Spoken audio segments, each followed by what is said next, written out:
Boa noite, pessoal. Então, a celeuma sobre os protestos dos universitários e professores ao corte de verbas, né, entre aspas, do Ministério da Educação. Hoje teve algumas passeatas, só que essas passeatas tiveram algumas bandeiras não tão bem vistas, que eram as bandeiras do PT, do PSOL, da CUT, de Lula livre. E isto não é muito bom. Para quem é estudante, quem é professor e está brigando por uma causa que eu considero justa, claro que a gente tem que dar uma atenção especial à educação, né? Porque a educação é o futuro do nosso país. Mas ver essas bandeiras, estes estudantes estão seriamente prejudicados, porque a sociedade não vai defendê-los. Infelizmente, se há uma seriedade, há uma dedicação, há um esforço para que faça pesquisas sérias, pesquisas que podem trazer benefícios à sociedade brasileira e ao mundo também, que possa haver no futuro um brasileiro ganhador do prêmio Nobel em qualquer área. Ver essas bandeiras é algo péssimo. Por que é algo péssimo? Porque eles não entendem que há uma rejeição perante a sociedade desses movimentos de esquerda. Muitos consideram que o antipetismo é algo exagerado, que o antipetismo é algo cego, só que não é um ódio gratuito. Eu posso afirmar com muita tranquilidade. Então esses estudantes acabaram caindo numa armadilha, infelizmente, porque eu já falei anteriormente que tem pesquisas importantes, tem alunos sérios, professores sérios, sim, e podem ser maioria. Só que aquela minoria barulhenta, aquela minoria que não é séria, aquela minoria que faz baderna, mancha a reputação da universidade pública brasileira. A universidade pública brasileira está com a reputação manchada graças a esses indivíduos que não têm seriedade, não querem fazer algo de produtivo, estão ali apenas para satisfazer alguns objetivos não honestos. Então, a reputação da imagem da universidade está manchada, sim, infelizmente. Quer queira, quer não, por mais que isso seja injusto, e eu considero injusto, sim, a universidade pública estar manchada dessa forma. Por quê?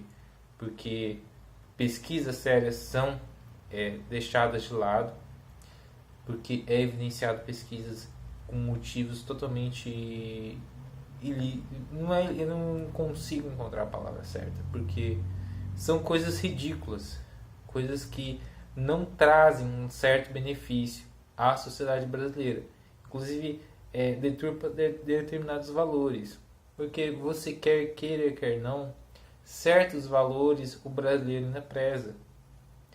Por mais que o brasileiro esteja idiotizado, esteja com problemas de valores e tudo, certas coisas ele não admite. Não tem jeito. Não tem jeito, não tem boca.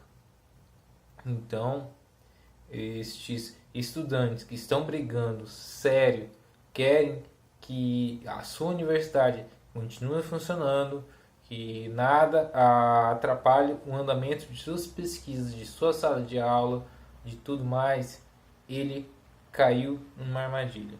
Porque ele foi brigar pelo seu futuro junto a um indivíduo que não quer nada sério na vida. Não quer progredir, não quer constituir família, não quer ter um bom emprego. Ele quer dinheiro, mas não quer ter um bom emprego. Ele vive com conflitos internos, ou seja, com abuso de certas substâncias, que eu não preciso nem falar quais são. Tem hábitos de vida totalmente questionáveis, que acabam até encurtando a vida dele, abreviando sua vida, porque traz doenças sérias, traz problemas de saúde no futuro. E este indivíduo ele não constitui família, porque os valores eles estão deturpados. Então, o estudante sério acaba lutando junto com este indivíduo que não deveria nem ser chamado de estudante. E a sociedade está enojada de certas coisas que este indivíduo não sério defende. Com bandeiras do PT e do PSOL. Me desculpe, amigo. Com bandeiras bandeiras do Lula livre. A briga da educação é para salvar a educação ou para pedir Lula livre? Eu acho que os estudantes sérios que brigaram pela pauta deles, eles estão num ambiente democrático. Estamos ainda num país democrático. Não estamos numa ditadura. Porque você quer não, você ainda pode ir na rua protestar. Você pode realizar um protesto hoje em Caracas? Não. A guarda bolivariana te dá um tiro. Você pode fazer protestos em Cuba? Houve um movimento LGBT que foi censurado em Cuba. Você pode fazer determinados protestos na Rússia, na China, mas você pode fazer certos protestos no Brasil. Então, ainda vivemos sim no regime democrático. Só que estes indivíduos não lhe ajudam. E é complicado. A questão da educação no Brasil é uma coisa... Por que é complicado? Porque a questão não é financeira, não é monetária. São vários e vários fatores. Educação não é, quer dizer, você dá o dinheiro ali, o cara vai fazer tudo certinho. É um problema de gestão. Eu já fui aluno na Universidade Pública Federal. Enfrentei 2 greves. A primeira greve era para retirar o reitor que não agia de acordo com a lei, que não era sério, que não cuidava da administração da universidade, perseguia professores. Foi algo justo. O camp de Porto Velho parou primeiro, parou mais tempo. Tanto que o camp da capital teve um calendário acadêmico e o camp do interior teve outro. Porque eles ficaram mais tempo, eles perderam uma aula. Então foi uma briga justa dos alunos e professores para que este reitor saísse da universidade. Inclusive ele apareceu num programa da Globo, fantástico. Na segunda greve, que sim, os professores estavam brigando por uma melhor remuneração. Por quê? É uma questão de mérito. Não é fácil você fazer um mestrado, um doutorado e passar no concurso. Porque, cara, você começa com uma turma com 40 e tantos alunos, se formam-se poucos. Daqueles poucos ainda serem selecionados para um mestrado. E ainda mais, o cara conseguir ainda abrir mão de certas coisas. Claro que ele merece uma boa remuneração, mas na época Dilma não quis dar. Inclusive o próprio ministro da Educação na época, Luiz Mercadante, ele não tinha nem diálogo com ele. As universidades federais em 2012 ficaram muito mais tempo de greve, não havia acordo e os professores brigaram. Que a Dilma tem acho que um dos primeiros vídeos do meu canal que eu postei na época, que eu nem lembrava mais do canal, foi no passeata. O passeata foi até criticado nos comentários. Em junho de 2012. Tinha até um refrão: Dilma, presta atenção, ele se cuida melhor da educação, algo assim. As pessoas insatisfeitas com a Dilma Rousseff. Curiosamente, 2 anos mais tarde, essas mesmas 3 pessoas votaram na Dilma, porque elas não queriam o PSDB. Elas não podiam ter o PSDB porque da época do Fernando Henrique era pior. Então era melhor ficar com o PT, que melhorou um pouquinho, aí para não piorar de volta. Então só o PT era bom, porque ouviam a defesa do Lula, do PT na época, por parte de muitos docentes. A questão que a esquerda é muito forte nesse ambiente. E é uma questão que os caras se sentem assim: nossa, eu tenho uma visão crítica ao mundo, eu tenho opinião crítica, mas é porque a minha mente abriu, me expandiu. Aí o cara se expandiu pro lado errado, se expandiu, tá? Aí ele se sente assim: poxa, eu tenho uma visão diferente do mundo, não sei o que, eu sou grato e tal, beleza. Aí o cara vai lá e vota na Dilma, cara. Uma criatura que não sabe elaborar uma palavra, elaborar uma frase, perdão. Um nexo. Ela não tem nexo. E mesmo esses estudantes, por uma gratidão, votaram na Dilma. E quando a Dilma era para sofrer o impeachment, ficaram contra, que era um golpe. Que o Temer não sei o que o Temer isso e aquilo. Temer. E agora nós temos o presidente Jair Bolsonaro, que chamou esses estudantes de idiotas úteis. Claro que você pode falar, mas o Bolsonaro não era para falar dessa forma, que é pior.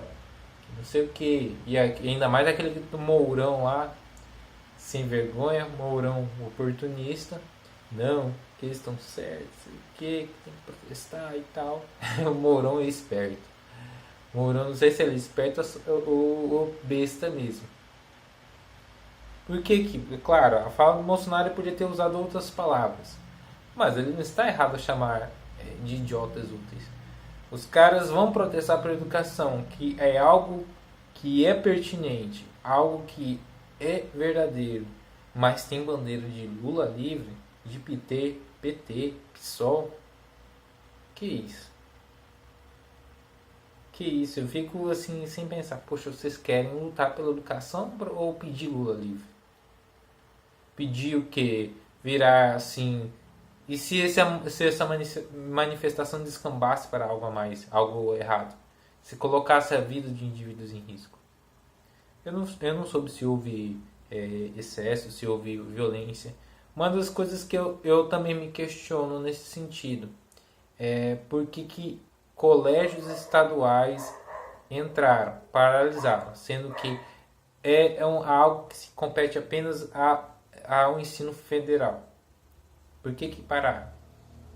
Tem que a Secretaria de Educação desses estados cortar o ponto dos dias não trabalhados. Então tem que descontar o dia de hoje desses professores que pararam.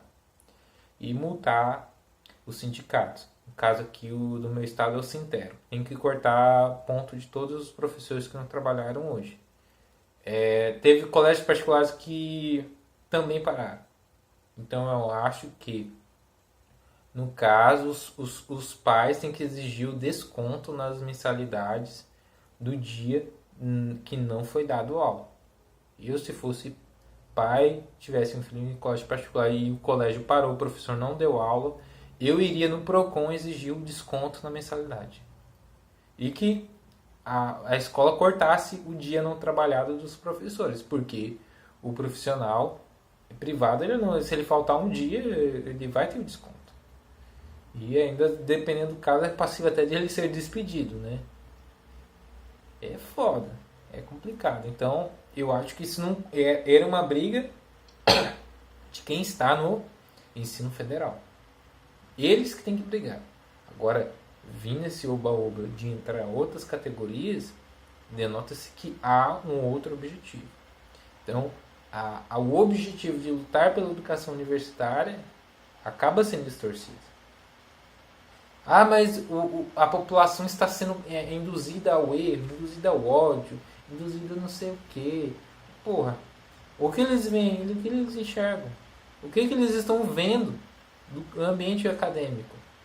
Eles estão vendo as pesquisas sérias ou estão vendo os militantes do DCE que praticam coisas que é melhor nem comentar aqui para não ter o vídeo desmonetizado? O que a população está vendo? Infelizmente, o que não é bom chama atenção. O que é errado, o que é ruim, acaba chamando atenção porque é aquela coisa. Já viram aquele negócio? 999 acertos, nenhum comentário. Um erro, 1000 condenações. Infelizmente, este um erro, assim, falando entre aspas, do ambiente acadêmico, que é aquele acadêmico que não é sério, que usa entorpecente, que faz manifestações pedindo coisas que a sociedade brasileira não aceita. E eu não estou discutindo o mérito se está certo ou não.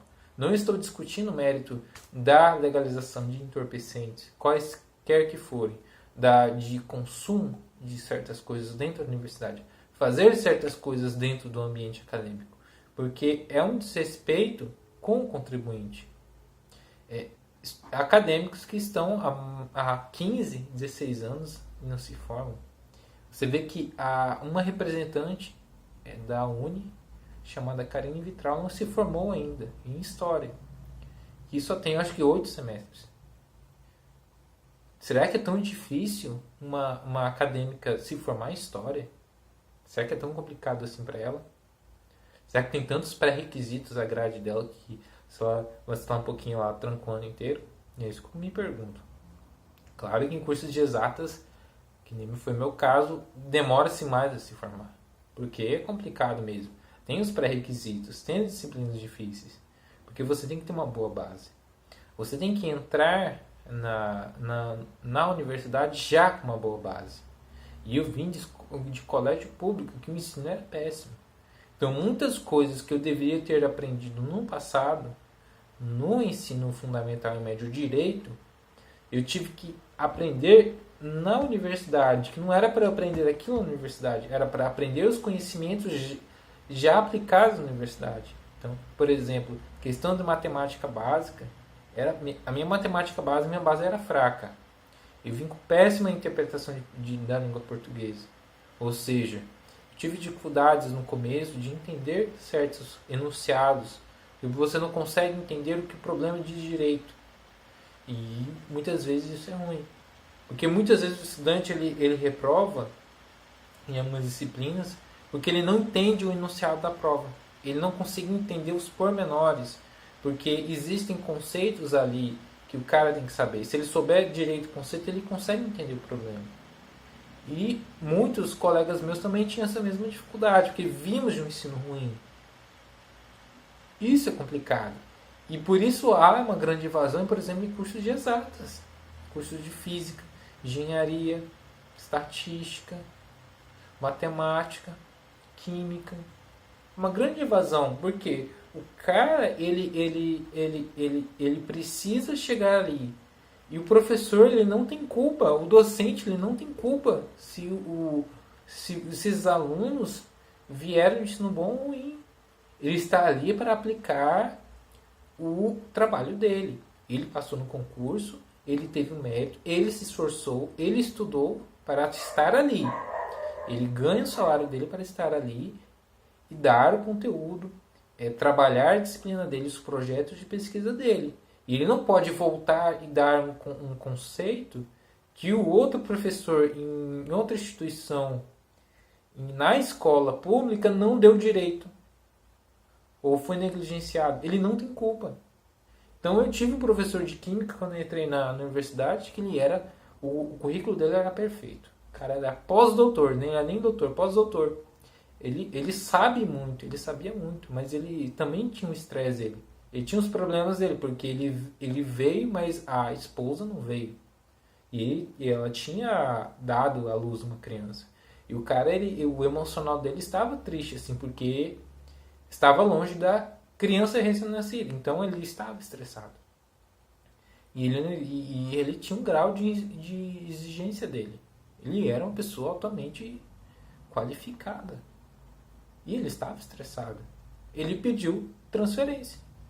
Foi fazer um concurso de onde ele veio, porque ele não conseguiu a transferência da esposa. Perdemos um bom profissional. Então temos esse caso também.